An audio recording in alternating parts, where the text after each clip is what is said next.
दोस्तों, अगर मैं आपसे कहूं कि सुपरमैन पहले हवा में नहीं उड़ता था बल्कि एक बिल्डिंग से दूसरी बिल्डिंग के ऊपर छलांगे लगाता था, और इतना ही नहीं, मैं आपसे कहूं कि एक ऐसा लकी इंसान जो एक नहीं बल्कि दो बार परमाणु हमले से बच गया था, और इतना ही नहीं, आपने पैसों की बारिश होना तो सुना होगा, लेकिन मैं आपको एक ऐसी जगह के बारे में बताऊंगा जहां पर पैसों की नहीं बल्कि हीरो की यानी डायमंड्स की बारिश होती है।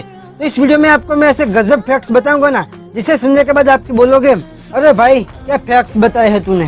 तो चलिए शुरू करते हैं।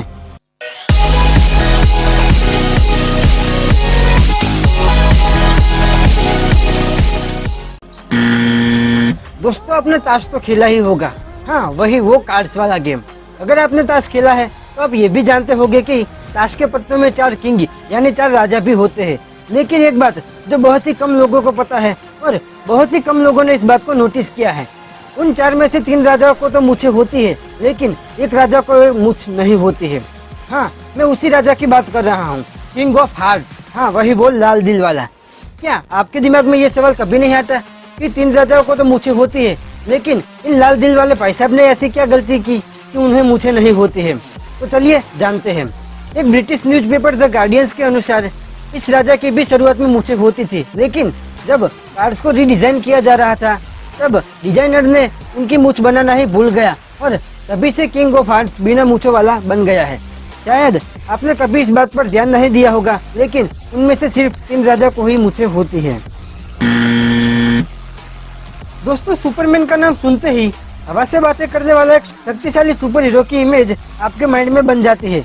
पर आपको ये बात जानकर काफी हैरानी होगी कि जब साल 1938 में इस कैरेक्टर को क्रिएट किया गया था, बनाया गया था, तब उसके पास उड़ने की शक्ति नहीं थी। ऐसे में वह ऊंची ऊंची इमारतों के ऊपर जंप लगाता था और अगले ही पल उसे जमीन पर आना पड़ता था। बाद में साल 1940 में एक नए कार्टून शो के एनिमेटर्स ने सुपरमैन को लेकर एक कार्टून शो बनाना चाहा, तो उन्हें जंपिंग सुपरमैन बनाने के लिए बार बार घुटनों को मोड़कर स्केच ड्रॉ करना पड़ता था, जिससे काफी डिफिकल्टी होती थी। ऐसे में डिसाइड किया गया कि सुपरमैन के पास उड़ने की भी शक्ति होगी, उससे उसे बार बार जमीन पर आना नहीं पड़ेगा, और इससे सुपरमैन को एक नई शक्ति भी मिल गई और एनिमेशन भी काफी स्मूथ बन गया। और वैसे भी आप ही सोचो यार, अपना सुपरमैन बिल्डिंगों के ऊपर कूदता फादता थोड़ी अच्छा लगता है यार। दोस्तों, फोटो खींचते समय सही चीज कहने की परंपरा का तो आपने भी पालन किया होगा, ताकि हमारी स्माइलिंग पिक आ सके। वैसे ये कोई परंपरा नहीं है, मैं तो बस ऐसे ही बोल रहा था। लेकिन आपको ये जानकर काफी आश्चर्य होगा कि कुछ 100 साल पहले विक्टोरिया एरा में लोग फोटो खींचते समय सही पुरुष कहा करते थे। वैसे आई डोंट नो इसका मतलब क्या है, लेकिन वो लोग ऐसा इसलिए करते थे ताकि फोटो में उनके चेहरे पर गंभीरता दिखे। दरअसल उस समय अधिक हंसने वाले लोगों को गरीब और शराब पीने वाले लोगों के साथ जोड़कर देखा जाता था। अरे भाई, ये क्या बात हो गई, लेकिन खैर चलो छोड़ो, हमारे वक्त में ऐसा कुछ भी नहीं है। और शायद यही कारण है कि जब हम पुराने समय के राजा महाराजाओं के चित्र देखते हैं तो कहीं भी उनके चेहरे पर स्माइलिंग फेस देखने को नहीं मिलता है। मॉडर्न फिजिक्स की मदर कही जाने वाली महान वैज्ञानिक मैडम क्यूरी का नाम तो आपने सुना ही होगा। उन्हें उनके रेडियोएक्टिव पदार्थों पर किए जाने वाली शोध पोलोनियम तथा रेडियम की खोज के लिए जाना जाता है। लेकिन शायद आप ये बात नहीं जानते होंगे कि रेडियोएक्टिव एलिमेंट्स में उनकी रुचि ही उनके मरने का कारण बनी थी। एक्सपोजर ऑफ रेडियो एक्टिविटी की वजह से उन्हें एप्लास्टिक एनीमिया नामक बीमारी हो गई थी, जिसने उनकी जान ले ली थी। यहाँ तक रेडिएशन उनके कपड़ों, फर्नीचर और उनकी किताबों को भी नुकसान पहुँचाया था।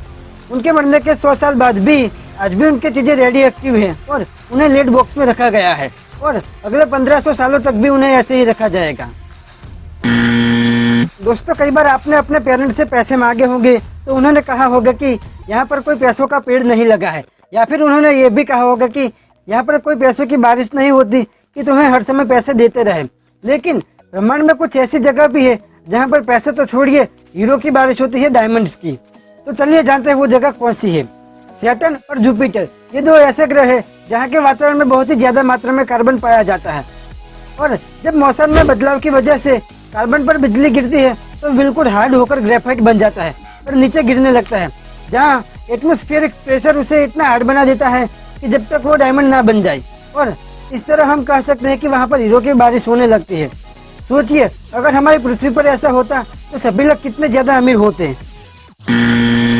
दोस्तों, अपने कई सारे रोड एक्सीडेंट तो देखे ही होंगे कि उस समय क्या होता है, लेकिन ये बात आपने कभी नहीं सुनी होगी और ना ही कभी देखी होगी। 26 अक्टूबर 2001 के दिन अमेरिका के मैथ्यू मैकनाइट किसी एक्सीडेंट साइट पर लोगों की मदद कर रहे थे। तभी 112 किलोमीटर प्रति घंटा की रफ्तार से आ रही कार ने उन्हें एक जोरदार टक्कर मार दी और वो 118 फीट दूर जाकर गिरे। सुनिए, 118 फीट, जो कि अब तक का किसी भी कार एक्सीडेंट में सबसे दूर फेंके जाने वाला एक वर्ल्ड रिकॉर्ड है। इस एक्सीडेंट में उन्हें गंभीर चोटें आई थी, लेकिन एक साल बाद वो पुनः स्वस्थ होकर फिर से अपने काम पर लौट पाए थे। दोस्तों, क्या कोई व्यक्ति इतना भी लकी हो सकता है कि एटम बम के अटैक से भी बच जाए, वो भी एक नहीं बल्कि दो बार? यकीन करना थोड़ा मुश्किल है, लेकिन जापान के सुमोटो यामागुची एक ऐसे भाग्यशाली व्यक्ति है जो ऐसा करने में सफल हुए हैं। 6 अगस्त 1945 को उन्हें एक बिजनेस ट्रिप के दौरान हिरोशिमा भेजा गया था, लेकिन उसी दिन अमेरिका ने वहां पर एटम बम गिराए थे। यामागुची का चेहरा और हाथ सुलझ गए, लेकिन चमत्कारिक रूप से वो मरने से बच गए थे और वो वापस अपने घर नागासाकी चले आए। लेकिन 3 दिन बाद अमेरिका ने वहां पर भी एटम बम गिराए और इस हमले में उनका घर बर्बाद हो गया। लेकिन सौभाग्य से वो और उनका परिवार एक सुरक्षित जगह पर मौजूद थे जहां पर वो सभी बच पाए।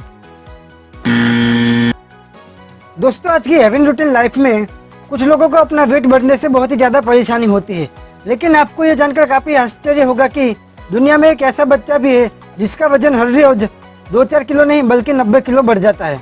हाँ, लेकिन वो बच्चा किसी इंसान का नहीं है, एक ब्लू व्हेल का बच्चा है जिसका अपने जन्म से पहले साल में ही हर रोज 90 किलो वजन बढ़ता है और एक एडल्ट ब्लू व्हेल का वजन 1.4 लाख किलोग्राम होता है। दोस्तों, जहां हमारे इंडिया में इंसानों की सुविधा के लिए फ्लाईओवर ब्रिज का अभाव है, वही नीदरलैंड के द हेग शहर में सिर्फ इसलिए एक ब्रिज का निर्माण किया गया था ताकि गिलहरियों को बिना किसी खतरे के हाईवे पार कर सके, और इस ब्रिज को बनाने के लिए लगभग 1 करोड़ 8 लाख रुपयों का खर्चा हुआ था। हालांकि प्रकृति को पसंद करने वाली गिलहरियों को ये मैन मेड स्ट्रक्चर कुछ रास नहीं आया और पिछले 8 सालों में गिलहरियों ने इसका उपयोग बिल्कुल ना के बराबर किया है। खैर, जो भी हो, वहाँ की सरकार को जानवरों को सेंसिटिविटी की हमें तारीफ करनी होगी। दोस्तों, जब भी पायलट या समुद्री डाकुओं की बात होती है तो एक आंख पर पट्टी बांधे हुए किसी आदमी की इमेज दिमाग में बन जाती है। लेकिन आपको ये बात जानकर काफी हैरानी होगी कि दुनिया का सबसे सक्सेसफुल पायलट कोई आदमी नहीं बल्कि एक चाइनीज औरत थी और उसका नाम था चिंग सी। वो एक टैंगवन नाम का एक खतरनाक पायलट की विधवा पत्नी थी। माना जाता है कि एक समय में 1800 समुद्री डाकू जहाज उनकी हुकूमत के नीचे चलते थे और जिसके अंदर 80,000 से भी ज्यादा आदमी काम करते थे। दोस्तों, हमारा देश भारत, जहाँ पर ये हमेशा कहा जाता है कि यहाँ पर दूध और दही की नदियाँ बहती है। अगर दूध की बात की जाए तो दूध के कई स्वास्थ्य से जुड़े लाभ है। इसके सेवन से मांसपेशियों का विकास, स्किन, बाल, पेट आदि सबकी समस्याओं से निजात मिलता है। अगर दूध का प्रतिदिन सेवन किया जाए तो हमारे शरीर में कई अनगिनत स्वास्थ्य से जुड़े लाभ होते हैं जिसका आप अंदाजा भी नहीं लगा सकते। आज मैं आपको दूध से जुड़े हुए कुछ ऐसी बात बताऊंगा जिसके बारे में शायद ही आपने कभी सोचा होगा, या फिर ये सवाल आपके दिमाग में तो आया होगा लेकिन आपने इसके ऊपर गौर नहीं किया होगा। क्या आपने कभी सोचा है कि दूध का रंग सफेद ही क्यों होता है, या फिर गाय खाती तो हरा घास है लेकिन सफेद दूध ही क्यों देती है? दोस्तों, दूध हमारी रोजमर्रा जीवन में काम आने वाली एक वस्तु है, मगर शायद ही किसी ने उसके रंग के ऊपर गौर किया होगा। लेकिन मैं आपको बता दूं कि लंदन के विशेषज्ञों ने इस सवाल का उत्तर ढूंढ लिया है। असल में दूध के अंदर 87% पानी होता है और इसके अलावा 13% फैट, प्रोटीन, विटामिन, मिनरल आदि सब होते हैं। शोध में यह पाया गया है कि यह सफेद रंग फैट, प्रोटीन, विटामिन आदि सब की वजह से होता है। इसकी ज्यादा मात्रा होने की वजह से दूध का रंग सफेद हो जाता है। तो दोस्तों, अब आप ये जान गए हो कि दूध का रंग सफेद क्यों होता है। अगर कोई भी आपसे ये सवाल करे तो आप उसको ये जवाब बताकर चौंका सकते हैं। तो दोस्तों, आज की वीडियो में बस इतना ही। आपसे फिर मुलाकात होगी अगले वीडियो में। तब तक के लिए जय हिंद, वंदे मातरम।